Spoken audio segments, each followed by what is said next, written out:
everybody. Today I'm here with another wonderful writer, Robin Wildt Hansen, and we will talk about his book Conscious Living and one's life calling and mission in life, which Robin calls the great work. So, Robin, could you tell us more about this great work and what it is, and maybe why you decided to call it the great work?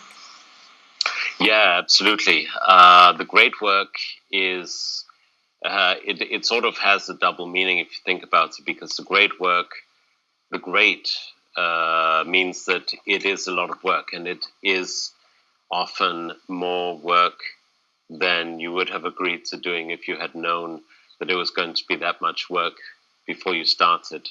Like we both know that about writing, for example. And it's also great because it is something that goes beyond the boundaries of everyday life. It is great because it is something that the person like you, if you think about your great work, see as truly great, because it goes beyond goes beyond what would just be your everyday life and would have to make you become someone greater in order to accomplish that great work. And when we think back on people who have accomplished that great work in history, for example, then what they did is something that we would call great. And there are so many examples of this. It's not like every person has to be like one of the great people in history, but it's a good thing to get inspiration from. And one example is Nelson Mandela's great work to get rid of apartheid in South Africa. I mean, that was something that went beyond any boundaries of everyday life that I'm sure he could possibly have conceived. I mean, it even involved him going to prison for many years. I believe it was 28 years that he spent in prison doing his great work. So it's the word great isn't too much to describe it. Can you maybe give more examples of the great work? Yes, sure. The thing is that the great work, as I write in the beginning of the book, the great work is independent of judgment. That's one of the headings in the book, and that means that the great work can be something that we see as positive, or it can be something that we generally see as negative. The main feature of the great work is that it's something that you are so passionate about that it can be what what gives meaning to your life. So one of the features of the great work is also that to other people, if you would tell them about it before starting, they would probably say that it's impossible.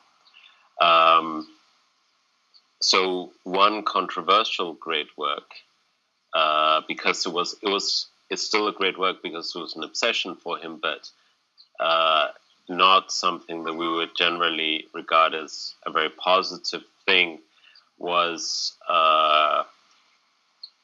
Cortés, who invaded Mexico with an army of 500 men.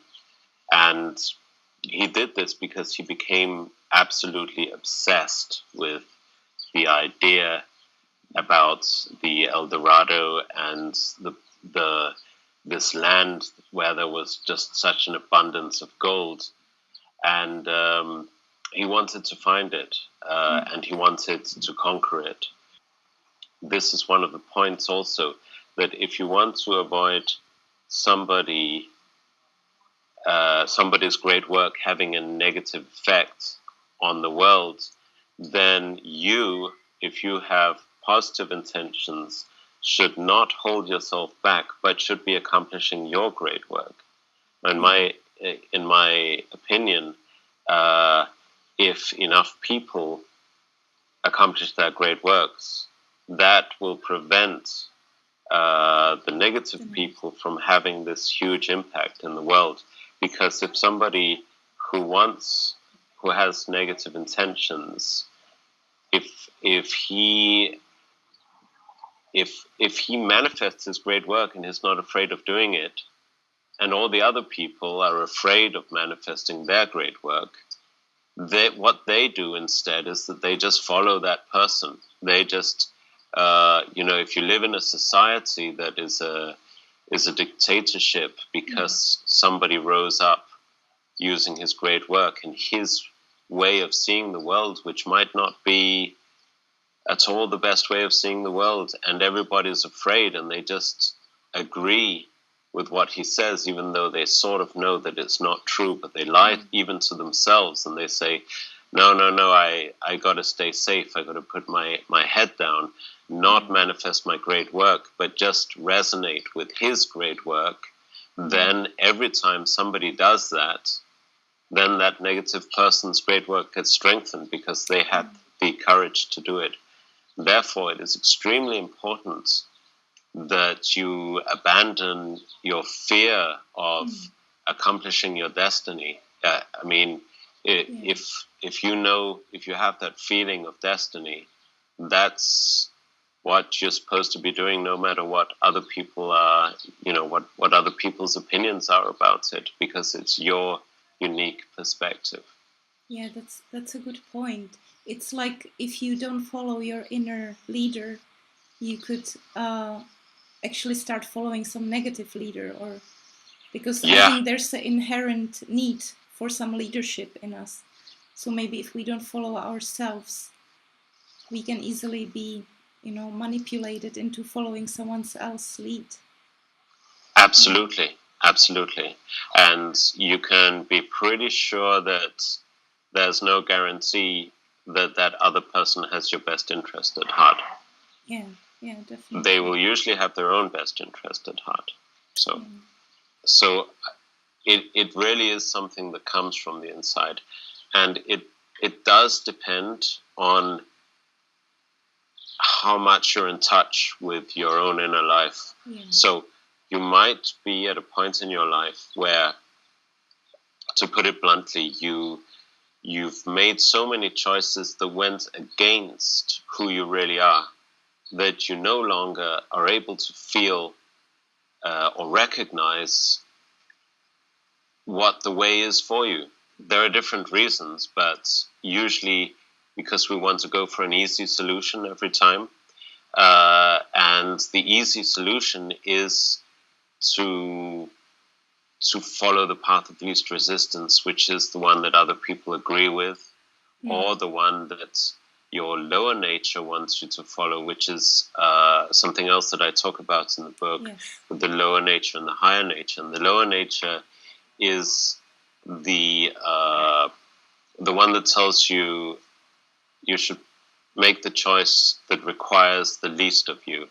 So instead of accomplishing your great work and being happy, you should sit around eating pizza and feel momentary pleasure. And after that, if you go on this binge, it's not like I'm a saint. I've gone on many binges, but I still sort of see it for what it is, like pizza and other stimulants, whatever it may be, alcohol, drugs, TV, social media. They don't bring happiness. They bring pleasure, and you can measure it in the brain that there is an immediate reward in the brain, but at the same time, afterwards, there's a drop in the synaptic neurotransmitter levels, because it goes up, then it goes down, and then you need another stimulant in order to keep your level of neurotransmitters up, and that leads to a negative cycle. but still, it's what we get encouraged to do. We get encouraged to listen to our lower nature, because that's where the money is. Like, we live in a society where, and don't get me wrong, I'm not against this society. I think it's great that we have so many possibilities in our society, but the reason, the fact that we have so many choices, so many alternatives, means we also have to be careful, because you can get lost in all that stimulation. And we do live in a society where we get encouraged by advertising to choose the easy solution, to choose a product instead of choosing our great work.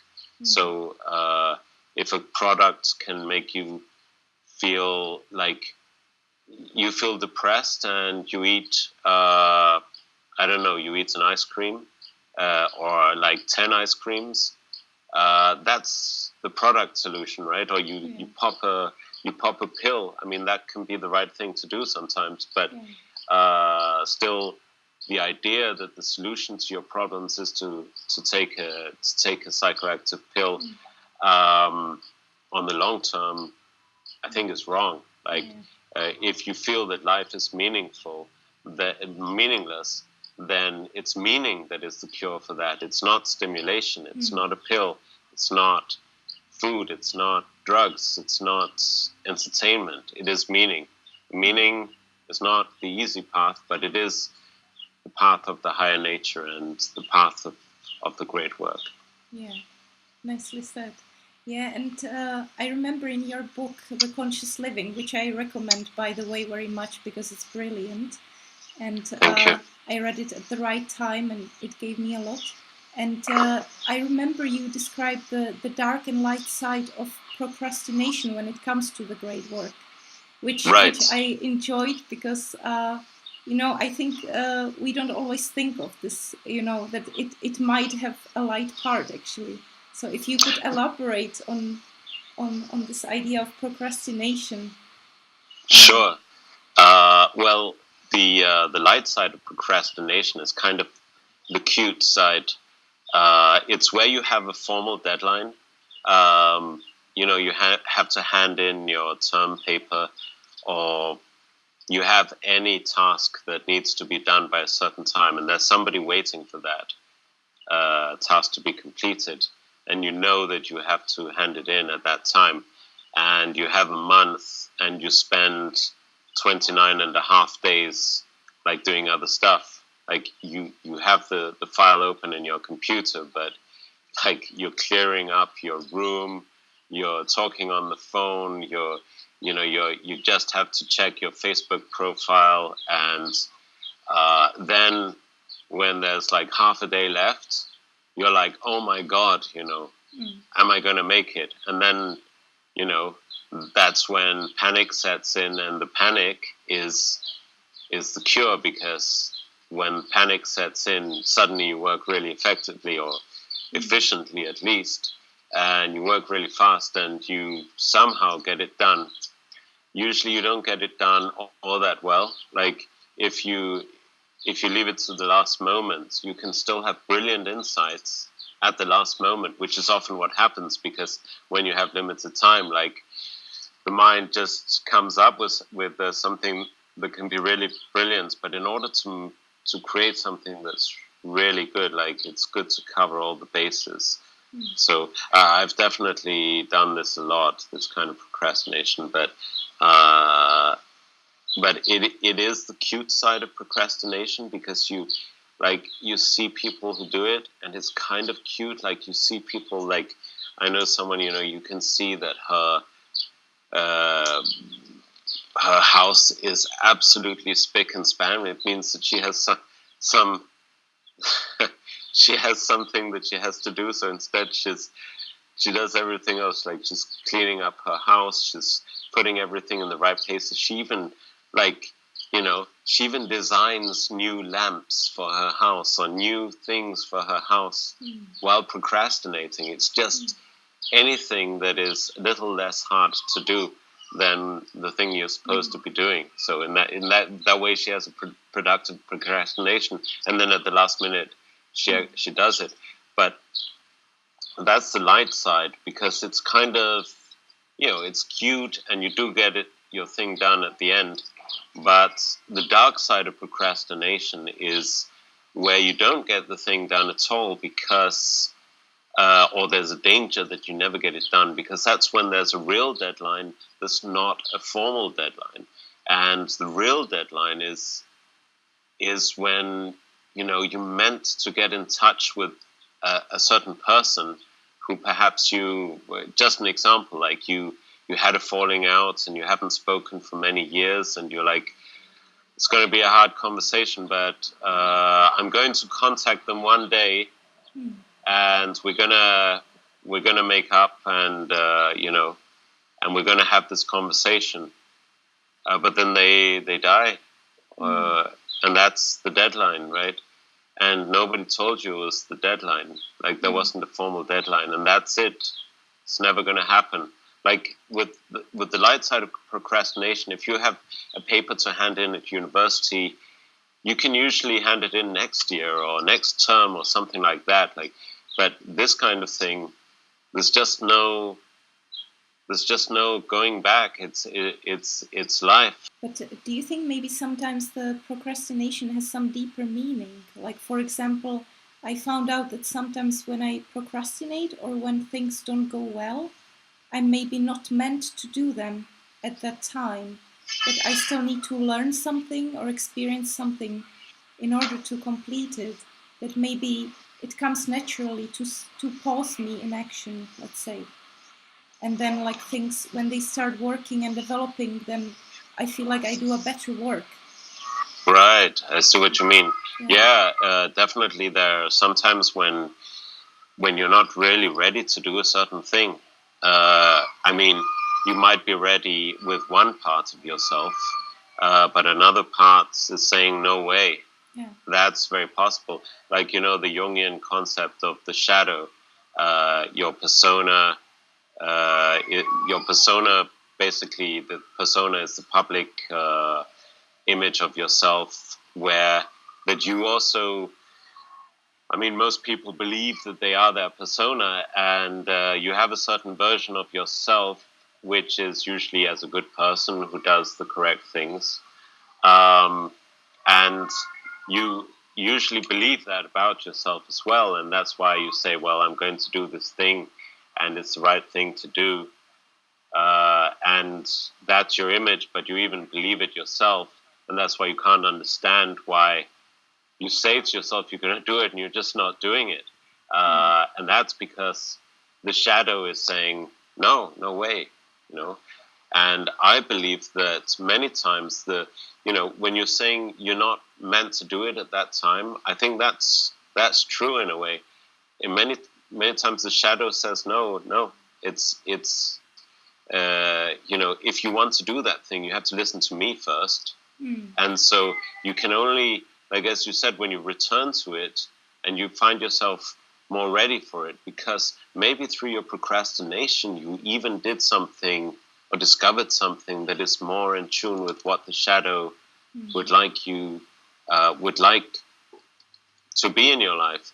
Do you think, like, we all have a great work, or is it maybe just like that? I don't know, that some people don't have it or don't want to maybe have a great work? Or... Well, it's a very good question, and it's one that's very hard to answer, because I've definitely met people who say, like, I don't have a mission in life, and I don't even, it's not really for me. And I think that that's okay. Not everybody feels that they want to accomplish something grand, but still, like, it's still something. Like, we all live with desire. Yeah. We all have desires, and like, even if your desire is not at the moment for something great, like, one path is to follow your desire, because if your desire is strong enough, I mean, that's a sign. Like, even if it's something selfish at the time that you want to manifest, well, it's your desire, so follow it, and it can lead you to greater things. I think that many people say, I don't want to be selfish, and we've learned, like, I think it's, I don't know if it's, I don't think it's in all cultures, but I think in European culture in general, we have the idea of we should not be selfish and listen to our desires. We should look at other people instead, or we should look at society instead. But your desire, your individual desire, is actually your inner self, like giving you some kind of hint of the direction it wants to go. And so sacrificing yourself for some thoughts about being a good person for someone else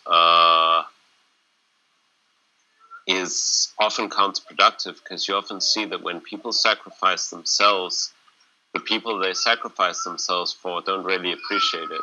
Like they don't want them to, because when you sacrifice yourself, like most people who sacrifice themselves end up blaming the people they sacrifice themselves for, right? That's those people who are being blamed would much rather, usually, unless there's something wrong with them, they would much rather that this person would stop sacrificing themselves and stop blaming them. Yeah. You know? And other people want you to be happy, be yourself. Yeah. Stop being toxic, stop sacrificing yourself. And because as soon as you do that, then you're like laying yourself on top of other people and with all your sacrifices. No, it's better. Like, and you're like, I've heard like older people saying, I sacrificed myself for this family. I could have been a film star or whatever. Like, go and be a film star. It'll be much better for everybody else. Just go and be a film star. Stop that nonsense.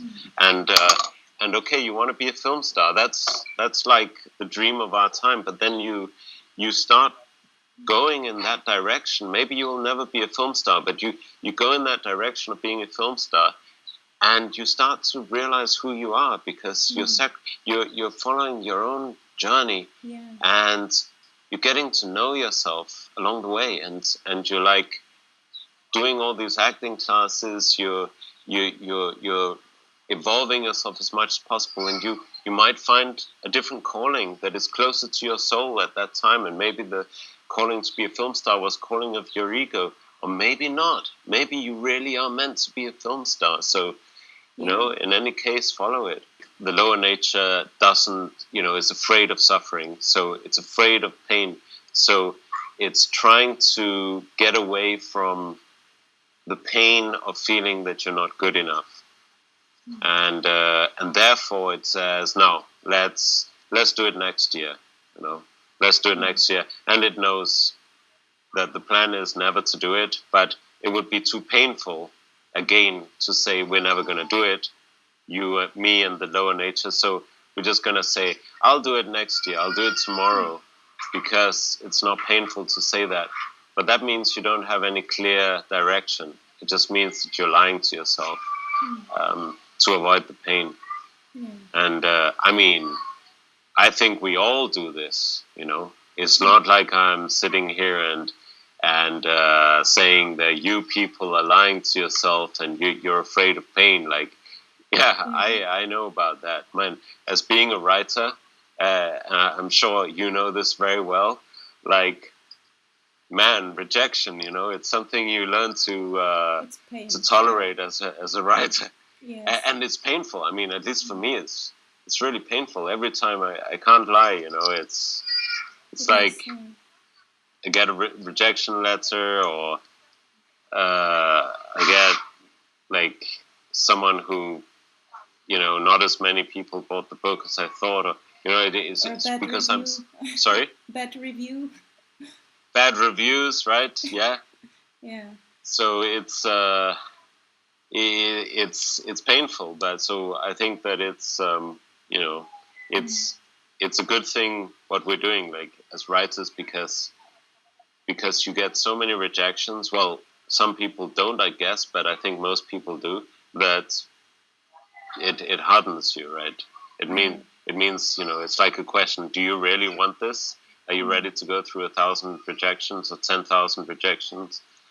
Like, yeah, it's meaningful, so I'm going to go for it, even if it's, Yeah, it painful. kind of shows you that perfectionism doesn't make much sense because each person views something ideal or perfect differently. So Right, you can write a book and someone can resonate with it and say that it's perfect, and another person can throw it in the trash, and say that it's right. a nonsense. So I think it just shows us that maybe this perfectionism is futile. That hmm That's a really good point. Yeah, that's a really good point. I mean, I've had that experience when somebody really liked something I created, and several people said it, and I started to get addicted to hearing that. And then someone would come along who would criticize it, and I would feel like my mood would drop because I'm like, no, but everybody loves it, and yeah, and it's true. Like, you can't, not everybody's gonna love it. yeah. Like something that you made, it's not everybody who's gonna like it. And what do you think about having more great works? Do you think some person can have maybe more great works to Yeah, accomplish? absolutely, yeah. I think that, well, from what I have experienced, it's I think it's one great work at a time. That's uh, but I don't know, maybe not. But one great work at a time, and then once you have done this great work and it has changed you, because the great work always changes you. Uh, then something else might come along, which is in accordance with the new person who you are after you've accomplished this great work.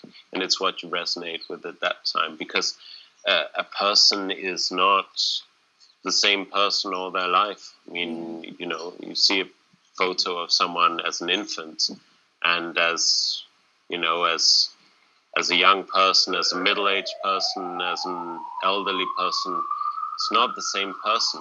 It's you have many things that are different about you, and especially if you keep accomplishing great works, then you can see a great evolution just looking at the person's face.